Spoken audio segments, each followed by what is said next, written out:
talking about echo chambers again. Going into some Orwellian language here, talking about doublethink from George Orwell's 1984.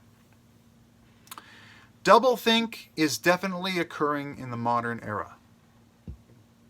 There's evidence to suggest that it is becoming more prominent as media gets better and better at fashioning echo chambers.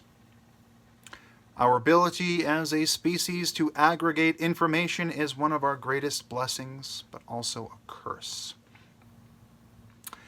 So we are at a point now where basically media companies and news outlets, if people allow them, they can fashion entire realities. Like all the macro simulations in this case, where they set up all this different information that all ties together and makes sense within the context and the narrative that they have generated. Okay?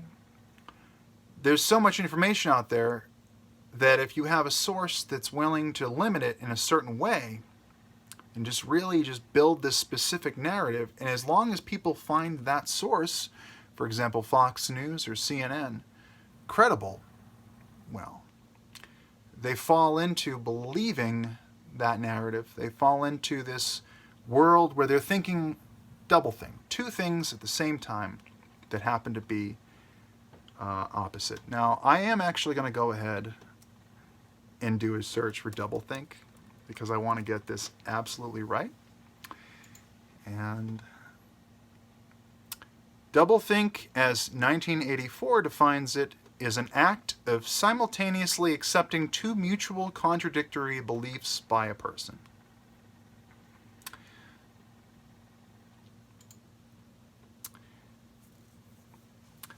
It's the act of simultaneously accepting two mutually contradictory beliefs as correct. So you don't have cognitive dissonance. You literally have these two, well, you do have cognitive dissonance, in fact.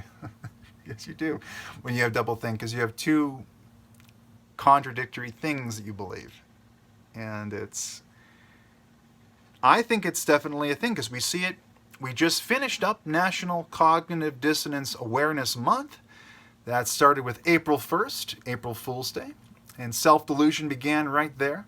And then we had 420, and of course the release of the Mueller report, which most people have, well, a sense of doublethink about. They look at the report and they see no collusion and they think, well, there's collusion. That's two contradictory thoughts. They just don't believe what they're seeing. You could make that argument, oh, they just don't believe it.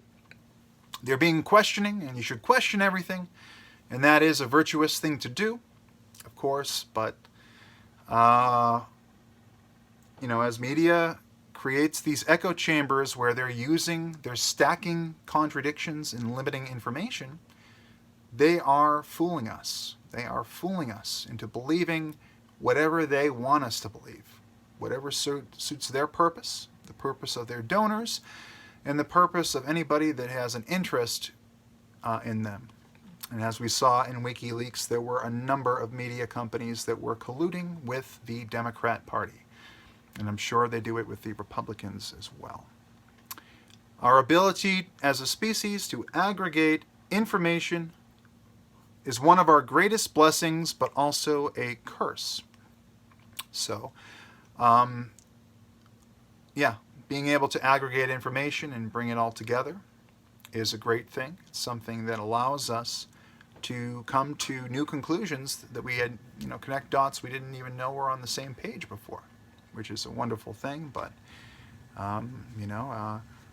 if people fall into just believing everything that an institution says, a media institution or a state institution or an academic institution, institutions are a modern religion after all. There is an aspect of faith to go along with the sprinkling of reason on top, and there is usually a moral core to what they're doing. They want to believe that it's the greater good that the institution is looking out for, but many times it's really more of a case of follow the money.